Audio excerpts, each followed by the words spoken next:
Hi everyone, let's talk about the strong pigeonhole principle and its reverse. I'm going to be breaking from tradition in a couple of ways. The first way is that we talk usually about pigeons in boxes or holes. But the problem with this is that neither pigeons nor holes are mathematical objects. So instead of pigeons, we're going to be talking about sets, and the holes are also going to be sets, but we're going to be mapping from the pigeons to the sets using a function. So it's going to be a function between two sets instead of pigeons being stuffed into holes. And secondly, we're not going to be dealing with the ordinary pigeonhole principle, because even in terms of sets and functions, the pigeonhole principle says that if the cardinality of x is greater than the cardinality of y, then f is not injective, meaning some box gets at least two pigeons. And the reverse says that if the cardinality of x is strictly less than the cardinality of y, then f is not surjective. So at least one box is empty.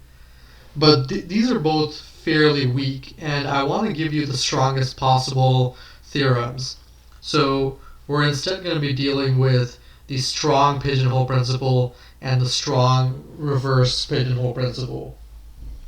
So let's get into it.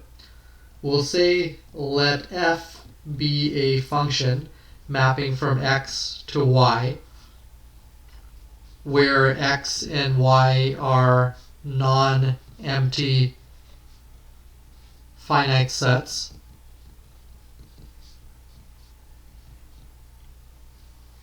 Then two things are true. The first one is a strong pigeonhole principle. It says that there exists a y in the range such that the pre-image of y has cardinality greater than or equal to the cardinality of x divided by the cardinality of y ceiling function. So it's not floor function, it's ceiling function, which makes it even stronger. And secondly, there exists a z in capital Y such that the pre-image of z is less than or equal to the cardinality of x divided by the cardinality of y floor function. So in this case, it's stronger than if we had ceiling function. And I just want to say that this over here is the highest possible lower bound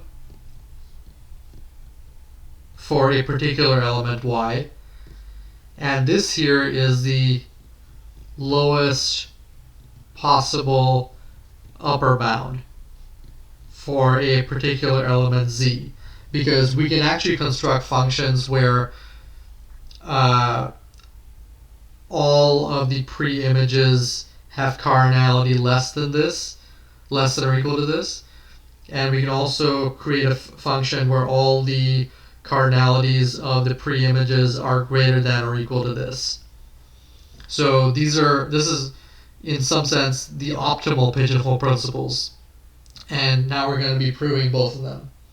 So just to remind you, this one is called the strong pigeonhole principle, and this one is called the strong reverse. And the strong one implies the original pigeonhole principle about non-injectivity, and the strong reverse implies the original reverse one, which shows non-surjectivity. And I'll leave it to you to prove that both of those implications hold. So let's get into the proofs. So once again, suppose f is a function from x to y, where x and y are non-empty and finite. So we're going to use contradiction. And in addition to that, we'll be using a couple of elementary properties of the floor and ceiling functions, but I'll mention them as we go along. So for the first one, suppose for all y in capital Y, the cardinality of the pre-image of y is less than the ceiling function of x divided by y. These are cardinalities. So we're supposing the negation. So this thing here, because we know that the ceiling function of a number a is always less than a plus 1, and because this number here is an integer, what we can say is that the pre-image of y is less than or equal to the ceiling of the cardinality of x divided by the cardinality of y minus 1. And now we're going to use the property that I just stated over here, which allows us to say that this is less than cardinality of x divided by the cardinality of y plus 1 minus 1, and that's just the cardinality of x divided by the cardinality of y. Okay? And now we're going to take the sum over all the elements of y. So by something that I like to call the pre-image principle, the cardinality of x is equal to the sum of the cardinalities of the pre-images of all the elements of y. And you can verify this for yourself. And this is then, by our last statement, is less than the sum over all the elements of y of the cardinality of x divided by the cardinality of y, and that's equal to the cardinality of y times the cardinality of x divided by the cardinality of y, and that's just equal to the cardinality of x. So what we've said is that the cardinality of x is strictly less than the cardinality of x, and that is a contradiction. So that's the contradiction that we were seeking. And we're going to prove the reverse in a similar manner. You should try it out for yourself and then check out the proof that I'm about to show. Suppose actually it should be for all z in capital Y, the cardinality of the pre-image of z is strictly greater than the floor function of the cardinality of x divided by the cardinality of y. And we're going to be, once again, we can write this as the floor function, the cardinality of the pre-image of z is greater than or equal to the floor function of x divided by y, these are both cardinalities, plus 1, because this is an integer and we get to do that with inequalities involving integers.